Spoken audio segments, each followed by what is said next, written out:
Has Chris Eubank Jr. gone too far? Chris Eubank Jr. versus Conor Benn 2 is set for November 15th at Tottenham Hotspur Stadium. The first press conference was last week, and once again, Chris Eubank Jr. did not hold his tongue. I'll be totally honest, I'm down for it, I love it, so make sure to stick around because there's a lot that needs to be discussed. If you're new to the channel, my name's Lawrence Oswecki, a professional boxer and also former member of GB amateur boxing team. I said this last time, but Chris single-handedly sold the first fight, and he's doing it again. He knows how to steal the show, get people talking, rub people up the wrong way. He doesn't care what he says and who he upsets. And the crazy thing about it, he's not an emotional guy where things just fall off his tongue. He's clever, he's intelligent, everything's well thought out, calculated. But guess what? He doesn't give up. When the press conference starts, Chris wastes no time in going at Conor's team, attacking them, and he goes straight for the jugular. But this is what I love about Chris. There's no foreplay, feeling out. He goes straight for the kill. Take a listen. Wolves in sheep's clothing, if you will. They will cut any corners. They will break any rules they can to try and get ahead. And I can't really argue because going into the fight, Eddie Hearn tried everything to get the upper hand. In the build-up to the first fight, it just seemed there were so many things going against Chris.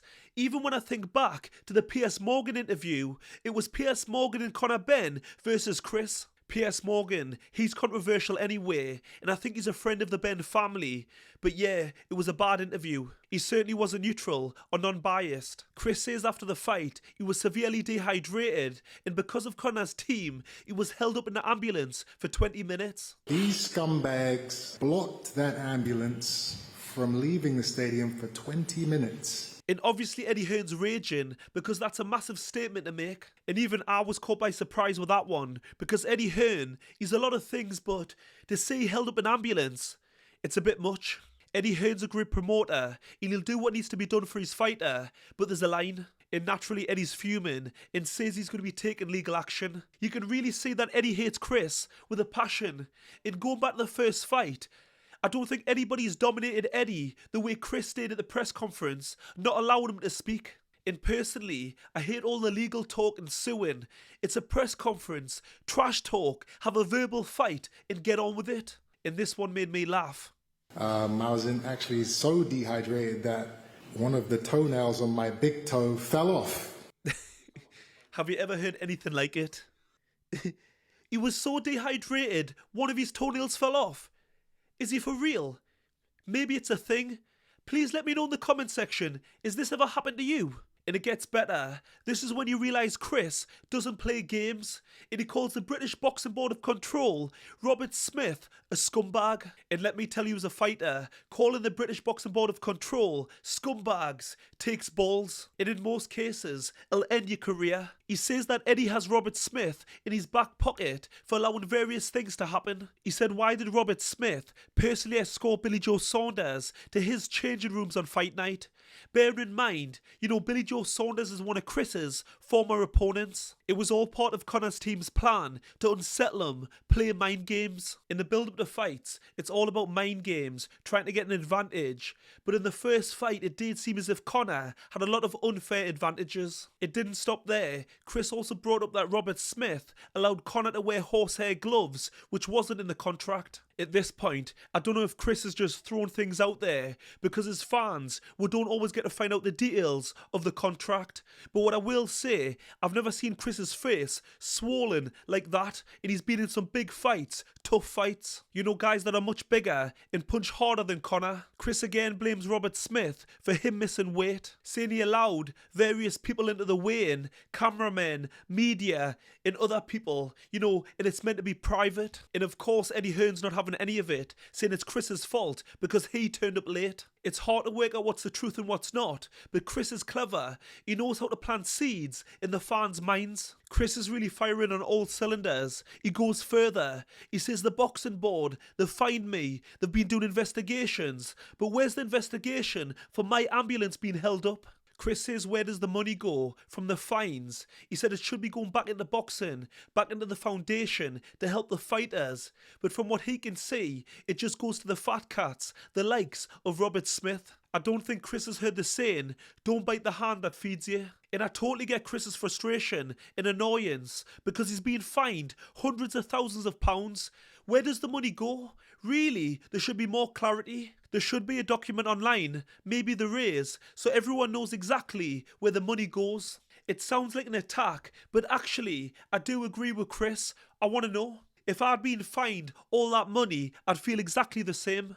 The rehydration clause, in my opinion, shouldn't be in boxing, should be banned. Again, in my opinion, this is the reason why Chris was in hospital for days after the fight. I think it's quite clear. I think most people understand that dehydration affects performance. Never mind a sport where you get punched in the head. It's dangerous, plain and simple. Years and years ago in boxing, there wasn't as many weights, and when more got introduced, fighters got the idea being bigger, cutting weight is better. And it does make sense. Being bigger, stronger, longer reach, it's an advantage. But there's a fine line, and too many fighters cross it, and that so-called advantage becomes a disadvantage. It's dangerous. It's a sensitive subject because there's been fatalities in boxing, but Chris, he just attacks it head on. But I do like that Chris is talking about these subjects, which many fighters wouldn't. Chris is highlighting some areas that should be spoke about. Chris said when he was held up in the ambulance,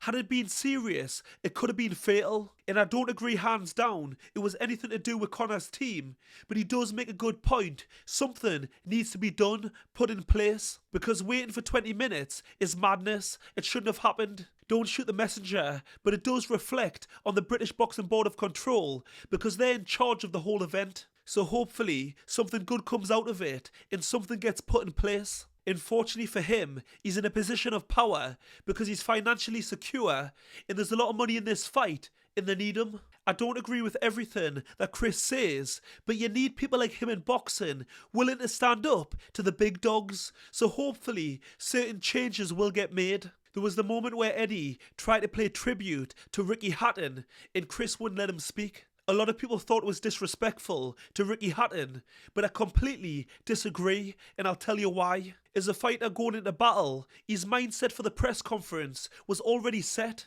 And not forgetting, he wouldn't let Eddie Hearn talk in any of the other press conferences. And since the press conference, Chris has already made his own personal tribute to Ricky. Anyone that's seen it as disrespect has got to understand a fighter's mentality. He was going into battle, and yes, a press conference is a battle. You can't just change the mindset, change the script. People forget it's not football or tennis, it's boxing, the herd business. And Eddie Hearn knew that Chris wouldn't let him speak, and I think he used it to make him look bad. I think it was tactical. Chris is clever, but so is Eddie Hearn. The two of them, it's like a chess match. Everything's thought out and calculated. It's all just point scoring, who can get one up.